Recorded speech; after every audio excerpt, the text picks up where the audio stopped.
मुस्लिम vote bank एक तरफा TMC को नहीं जाएगा, क्या वोटों का बंटवारा होगा? लोग तो परिवर्तन चाहता है, लेकिन सरकार में दीदी आएगा। मोदी सरकार तो सब दिख में गोटा भारत में चल रहा है, तो यहाँ पर भी आएगा कोई, उसमें तो गलत बात नहीं है। परिवर्तन होना चाहिए क्योंकि यहाँ पर अनएम्प्लॉयमेंट बहुत ज़्यादा है। हम मोदी को देख के हमने वोट डाला, मोदी जी ने प्रधानमंत्री बने, ठीक है। नया चेहरा बंगाल में कहाँ है?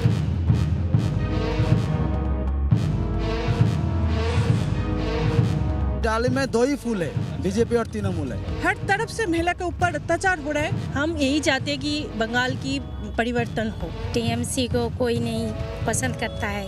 हुआ है तो चाकरी नौकरी नहीं है। वोट लेने के लिए भड़काता है आदमी को। जो योजनाएं वो भेज रहे हैं, राज्य सरकार उन्हें लागू नहीं कर दे रही।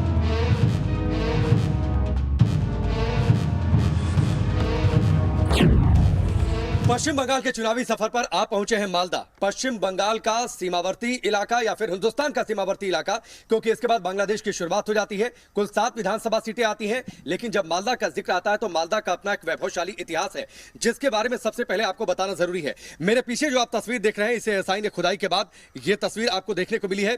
ये जो खंडहर नुमा इमारत आपको देखने को मिल रही है, दरअसल ये गौड़ वंश के इतिहास को बताती है। सबसे पहले यहाँ पर शशांक नामक राजा ने गौड़ वंश की स्थापना की थी। 3 अलग अलग वंशों का आधिपत्य रहा है। अलग अलग समय में कुल 34 राजाओं ने यहां पर शासन किया।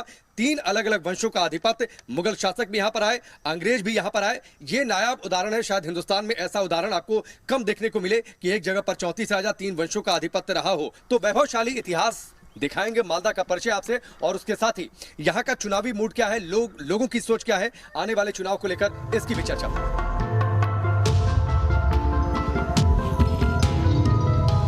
बंगाल बोले में न्यूज नेशन की टीम पहुंच चुकी है गेटवे ऑफ नॉर्थ बंगाल यानी मालदा। क्या मालदा में भी परिवर्तन की बयार है या फिर वोटर ममता दीदी के साथ हैं? इन सवालों पर यहां की जनता का मूड आपको दिखाएंगे, लेकिन पहले आप मालदा का गौरवशाली इतिहास जान लीजिए। मालदा की पहचान आम के साथ साथ गौड़ शासन काल से भी है, और यही वजह है कि News Nation reporter Rakesh Pandey सबसे पहले पहुंचे उस जगह जहां से गौड़ शासकों की महल की सुरक्षा होती थी।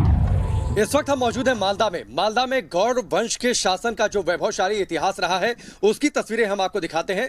मुख्य महल की कुछ खंडहर नुमा इमारतों को हमने आपको दिखाया, जिसका बेस बचा है। और जो इस वक्त आप तस्वीर देख पा रहे हैं, ये दरअसल बाउंड्री वॉल हुआ करती थी, यानी वो घेरा जो महल के चारों इर्द गिर्द रहता था। ये दीवारें कितनी मोटी हैं, इसका अंदाजा आप लगा सकते हैं। और इन दीवारों के ऊपर से जिन पहरेदारों की ड्यूटी इस बात की होती थी कि वो लगातार चौकीदारी करें, ऊपर घुड़सवार रहते थे, और सबसे ऊपर घुड़सवार लगातार दौड़ते रहते थे ताकि इस राज्य की शासन और सुरक्षा व्यवस्था को पुख्ता किया जा सके। गौतम जी हमारे साथ मौजूद है, जो कि यहाँ के लोकल रेजिडेंट हैं। वो जरा बताएंगे इस चीज का इतिहास। शाम के समय ये सब में दिया जलता था, और ये जो ऊपर अब गड्ढा देख रहे हैं, ये सब में मसाल जलता था। इसका वजह से चारों तरफ अंधेरा नहीं रहता था, आला हो जाता था, तो यही इसका महत्व है। और ऊपर से घोड़ा दौड़ता था, सब तरफ पहरा देता था। ठीक है। अच्छा, ये जो महल का निचला हिस्सा था, जिसे हम लोग नींव कहते हैं, ऊपर का तो सब कुछ टूट चुका है। अब मैं चाहूंगा थोड़ा सा दिखाएं, मुकेश आप तस्वीर को दिखाएं। ये जो है, ये है आपका नीचे का फाउंडेशन है, जिसको हम लोग नींव बोलते हैं। हाँ, यही है। और ऊपर का सब कुछ चला गया है, अभी मतलब खत्म हो गया है। हाँ। चुनावी सफर में हम पश्चिम बंगाल की खाक छान रहे हैं, हर कोने तक, दूर दराज के इलाकों तक पहुंच रहे हैं। तो हमारा एक मकसद ये भी है कि जो इतिहास आपसे अछूता रह गया, उस इतिहास का परिचय हम आपसे करवाएं। इतिहास सीख देता है, कुछ बहुत सारे अनछुए पहलू होते हैं, उन सबको हम आपके सामने रखें।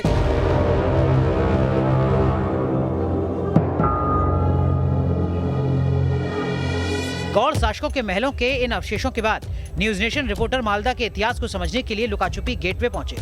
1655 में बने इस विशाल दरवाजे को तत्कालीन सुल्तान ने लुका छिपी का खेल खेलने के लिए तैयार करवाया था।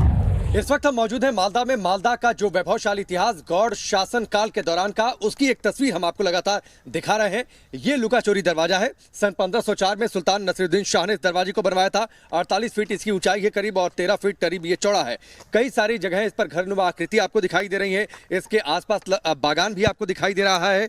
दरअसल तब सुल्तान अपने प्रियजनों के साथ, अपने दोस्त मित्रों के साथ यहाँ पर लुका छिपी खेला करते थे, यानी आइस पाइस खेला करते थे। मालदा शहर की ओर आगे बढ़ती हमारी नजर 1526 में बने इस 12 द्वारी मस्जिद पर भी पड़ी। मस्जिद के नाम की वजह से हमारी उत्सुकता भी बढ़ी और पहुंच गए इस 12 द्वारी मस्जिद में। गौड़ के वैभवशाली इतिहास को हम आपको दिखा रहे हैं। एक और तस्वीर, जब आप मुर्शिदाबाद जाएंगे तो वहां पर हजारद्वारी पैलेस मिलेगा, क्योंकि हजार दरवाजे। 12 द्वारी मस्जिद गौड़ के एक वैभवशाली इतिहास की तस्वीर बयां करती है। सुल्तान नुसरत शाह ने इस मस्जिद का निर्माण करवाया था, जिसमें 11 खुला करते थे।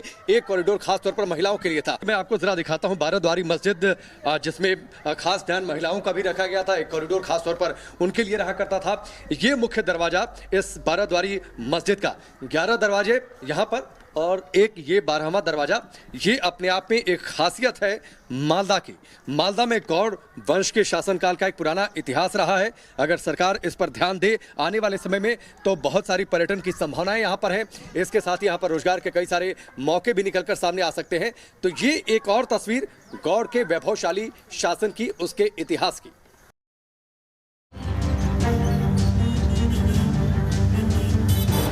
मालदा के इतिहास को जानने समझने के बाद हम पहुंचे 420 चौराहा। लोगों की भीड़ दिख रही है। हमने सीधे यहां वोटर्स से चुनाव को लेकर मूड समझने की कोशिश की। पश्चिम बंगाल के चुनावी सफर पर मालदा में है। मालदा का व्यस्ततम ये इलाका है। 420 मोड़ इसे कहा जाता है। हर जगह के लिए करीब बसें यहाँ पर मिलती है, इसलिए यहाँ पर लोगों की भीड़ रहती है। लोगों की तादाद यहाँ पर ज़्यादा रहती है। लेकिन लोग चुनाव को लेकर क्या सोचते हैं? चुनावी मूड क्या है लोगों का? लोग परिवर्तन चाहते हैं, नहीं चाहते हैं? आप ममता सरकार के काम से खुश हैं कि ना खुश हैं? खुश है, मतलब सरकार सही ठीक है, ठीक है। एक मौका और मिल जाना चाहिए जी। तो ममता सरकार के काम से आप खुश नहीं हैं? खुश है। इसी चौराहे पर लंबे वक्त से फल की दुकान लगाने वाले संजय गुंडू कहते हैं कि लोग परिवर्तन चाहते हैं, लेकिन सरकार दीदी की ही बनेगी। आप भाई साहब, आपका नाम क्या है? आपका हमारा नाम संजय कुंडू। अच्छा संजय जी, आप तो यहाँ दुकान चला रहे हैं, अलग अलग लोग आते होंगे। आपको क्या लगता है लोगों का मूड क्या है चुनाव को लेकर? लोग परिवर्तन चाहते हैं कि नहीं चाहते? लोग तो परिवर्तन चाहता है, लेकिन सरकार में दीदी आएगा। सरकार में दीदी आएंगी, यानी बीजेपी को फायदा होगा, लेकिन सरकार टीएमसी बनेगी। हाँ, टीएमसी सरकार बनेगी। अच्छा, यहाँ पर काम हुआ है सरकार की ओर से? योजनाएं जैसे काम हुआ है? हाँ, गिनाइए। रास्ता घाट, बिजली, बहुत उन्नति हुआ। रास्ते बेहतर हुए पहले रास्ता बेहतर है। मालदा की सियासत में मुसलमान फैक्टर काफी अहम है। मुस्लिमों के मूड को समझने के लिए आपको मुस्लिम बस्ती भी लेकर चलेंगे, लेकिन मालदा में मुसलमान बड़ा फैक्टर क्यों है, ये पहले ग्राफिक्स के जरिए समझ लीजिए। मालदा की कुल आबादी में मुसलमानों की आबादी 51.27% है, यानी 50% से भी ज्यादा, जबकि हिंदुओं की जनसंख्या 47.99% है। जिले की 12 में से 3 विधानसभा सीटों पर मुस्लिम आबादी 70% से ज्यादा है। रतुआ सीट पर 77%, हरिश्चंद सीट पर 73%, जबकि चंचल सीट पर 70% मुस्लिम आबादी है। आंकड़े बताते हैं कि मालदा में जिसके साथ मुसलमान, चुनाव में उसकी जीत तय है। 2016 तक ये वोट बैंक परंपरागत तौर से टीएमसी के साथ जाता रहा है, लेकिन क्या इस बार यहाँ के मुसलमान दीदी के दावे पर भरोसा करेंगे या फिर पीएम मोदी और बीजेपी को लेकर रुझान बढ़ा है? ये समझने के लिए न्यूज नेशन रिपोर्टर मालदा की मुस्लिम बस्तियों में पहुंचे। लोगों के चुनावी मूड को समझते हुए मालदा, मुर्शिदाबाद या इस बेल्ट में आएंगे तो मुस्लिमों की आबादी बहुत ज्यादा है। अब मुस्लिम वोट बैंक क्या शिफ्ट होगा टीएमसी से बीजेपी की ओर? शिफ्ट होगा, नहीं होगा? दांव टीएमसी का बहुत ज्यादा है और इसी के इर्द गिर्द आजकल राज्य की सियासत भी हो रही है। आपका नाम क्या हुआ? साबिर शेख। लगातार इस बात की चर्चा हो रही है कि मुस्लिम किससे वोट देंगे। आप लोग ममता दीदी से खुश है जो वो काम कर रही हैं? पर जो मोदी सरकार ने जो दिया है ना, लॉकडाउन के समय 500 रुपये का महिला को दिया है, वो बहुत अच्छा काम किया है। और जो रेशन मिल रहा है वो भी तो है। अच्छा, उस राज्य सरकार ने कुछ किया आप लोगों के लिए? राज्य सब ममता दीदी ने कुछ किया? नहीं, ऐसे कोई कुछ भी नहीं किया हमने। अभी तो बाल बच्चों को साइकिल देता है, जामा कपड़ा देता है, जिसका शादी होता है उसको पैसा देता है। ममता जी ठीक काम कर रही है कि परिवर्तन चाहिए? को ममता का हम लोग का आदमी नहीं है, हम भाजपा के आदमी हैं। भाजपा को क्यों? भाजपा के पक्ष में क्यों हो गए? हमको सबसे सुजुग सुविधा मिलता है। पाया 500 रुपया करके पाया। तो ये मोदी ने दिया कि ममता जी ने दिया?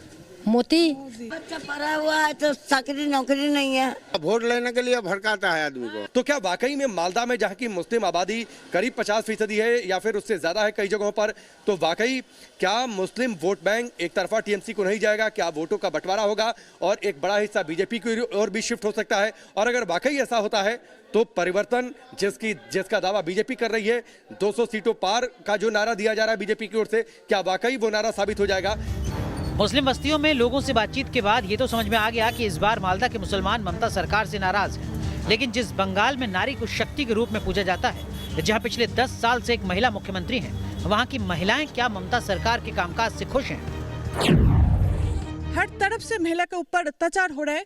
आप लोग जब देखेंगे हर दिन हर टाइम महिला हमारे बंगाल पे धर्षण हो रहा है। नया बंगाल की नया चेहरा देखेंगे। हम यही चाहते हैं कि बंगाल की परिवर्तन हो। नहीं, इस बार नहीं मिलेगा, इस बार बीजेपी एकदम। आप भी परिवर्तन चाहती हैं? हाँ, जरूर चाहते हैं।